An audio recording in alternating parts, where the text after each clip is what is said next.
A pleasant day, learners. This is Mary Rose D. Antonio, your math teacher in grade 10. Before we proceed to our lesson, allow me to share some quick reminders to make our virtual class flow smoothly. I encourage everyone to please settle to a convenient and comfortable place before we start our lesson. May I also remind you to dedicate your full attention on the screen as we discuss a very important lesson for today. Beside you, you may place your learning materials, including your notebooks and ballpen, so that you can write the important details and keywords about our lesson. I also encourage you to respond virtually as if I am with you physically, guiding you throughout the lesson proper. And lastly, do not forget to relax, engage, and find enjoyment in today's discussion. Let us start today's discussion by casting our classroom prayer. May I request everyone to please bow your heads and feel the presence of our Lord.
Once again, a pleasant day to everyone.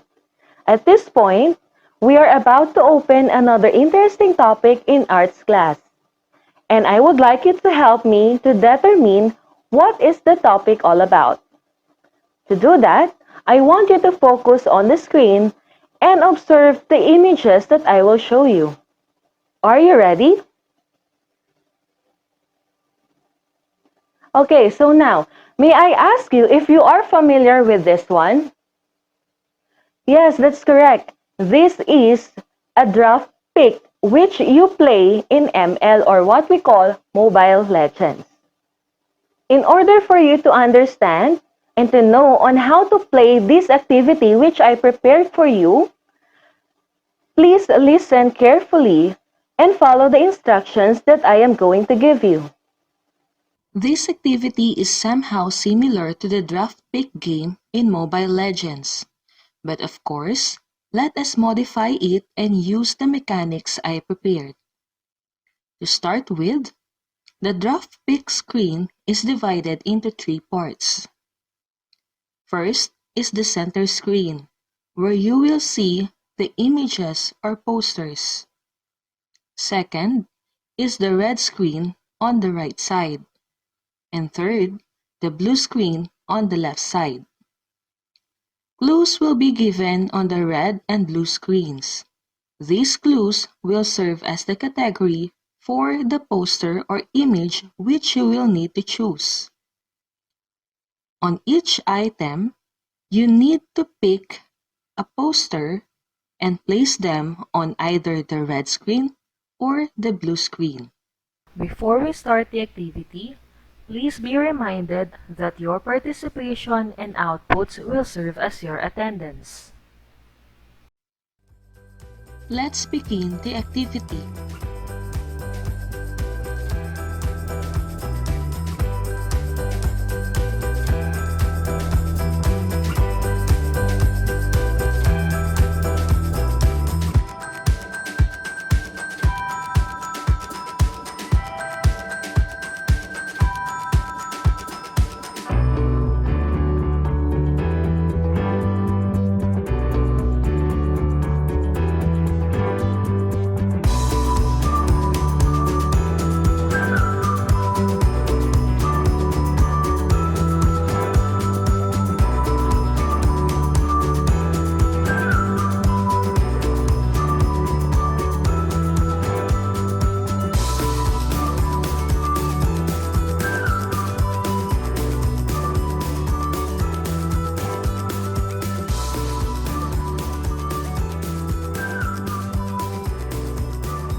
Good job! You were able to draft and pick the images that I have shown you. Do you know that all these images are films? That's right. These are films that has different genres. And this can only be done with a collaborative art of filmmaking. When we talk about filmmaking, it involves different individuals who has important roles. It could be on cam or behind the scenes. For this lesson, you are expected to achieve the following objectives. First, identify the process of filmmaking. Second, distinguish various film genres. And third, demonstrate understanding on the importance of collaboration in the art of filmmaking. As we go through our discussion, you will be able to understand on how filmmaking works. To start with, let us first talk about filmmaking. What is filmmaking? When we talk about filmmaking, it involves the entire teams of artists, writers, and production experts, supported by technicians taking charge of the cameras, lighting equipment, sets, props, costumes, and the like, all under supervision of a film director. A film could not be completed without the following. First is film directing. In film directing, it is the director who envisions the final effect of the film on its viewers, visually, mentally, and emotionally. The film director works with ideas, images, sounds, and other effects to create this unique piece of art. He or she conceptualizes the scenes, directs the acting, supervises the cinematography, and finally, the editing and sound dubbing in much the same way as a visual artist composes an artwork. Clearly, however, the director does not do all the work behind the scenes. Another essential part of filmmaking is acting. First and foremost, there was the art of acting for film. With live theater as the only form of acting that time, film actors had to learn to express themselves without exaggerated facial expressions and gestures used on stage. With the addition of sound in the 1930s, they then had to learn to deliver their lines naturally and believably. Next is cinematography. Behind the scenes, there was cinematography or the art of film camera work. This captures the director's vision of each scene through camera placement and movement, lighting, and other special techniques. Another part of filmmaking is editing. This refers to the art of selecting the precise sections of the film, then sequencing and joining them to achieve the director's desired visual and emotional effect. Sound editing was also developed as films began to include more ambitious effects beyond the dialogue and background music. Lastly, production or set design. These were created in physical terms through location, scenery, sets, lighting, costumes, and props. This is the mental image that the director had of how each scene should look, what period it should depict, and what atmosphere it should convey. This included creating worlds that did not exist as well as worlds that were long gone, designing each production component down to the very last detail. Now let's talk about film genres. This refers to the kind of story that the film has. Way back 1914, public showings of movies were a big hit. With World War I over and the establishment of Hollywood as the center of American filmmaking industry was on its way to becoming one of the biggest and most influential of the century. With financial success came the rush to the release of more and more films in an ever wider variety, leading to the many film genres we know today. First, there are silent films starring Charlie Chaplin and the slapstick comedy. Films of Buster Keaton and later Laurel and Hardy, with sound still unavailable, these films relied purely on visual comedies that audiences found hilarious. Then, there emerged the gangster movie genres, as well as horror and fantasy films that took advantage of the sound technology which was newly discovered or newly available at that time. If there is one thing filmmaking is not, it is not a solo act. For anyone who is wanting to make the best results in filmmaking, collaboration is non-negotiable. Because when everyone works together, the filmmaking process can be fun and simple. Though collaboration can be frustrating at times, it is also almost guaranteed to improve your creative ideas for the film. The films produced by filmmakers help us learn a huge amount about certain moments in time. From watching films, it can shape the way we're making sense of the world we're living in right now, regardless of the period they are set in. In the world of filmmaking, you must have passion, persistence, patience, preparedness, and pride. Now, for your performance activity, I want you to tell me your story through a short film. Here are the instructions and guidelines for this activity. Number 1. Use different pictures that will talk about your story. Number 2. Using a movie maker or power director application, create a short film that will present your story and include different animations or design in making your short film. Number 3. Save your videos in your mobile phone or computer. Number 4. You can send your video through a group messenger or upload it on your Google Drive.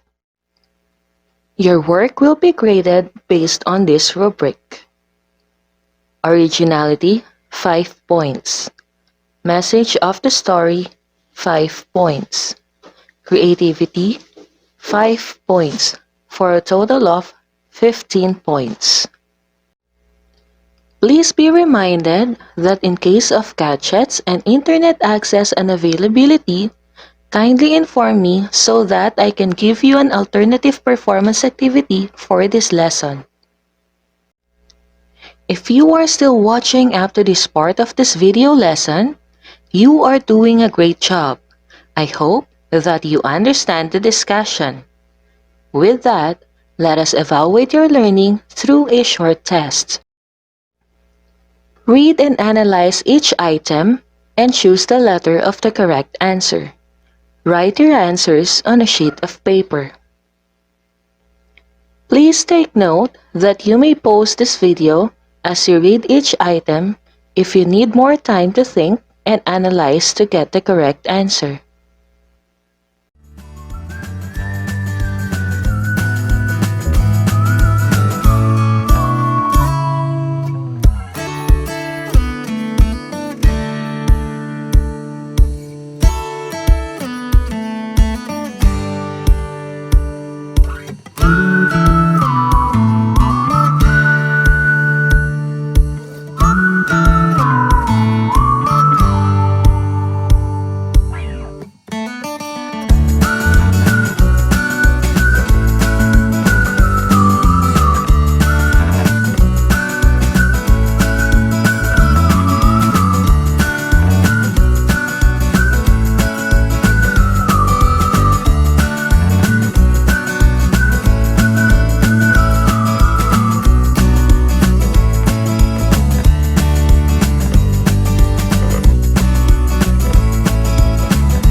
And now, as we end this lesson, let me give you your assignment for our next discussion.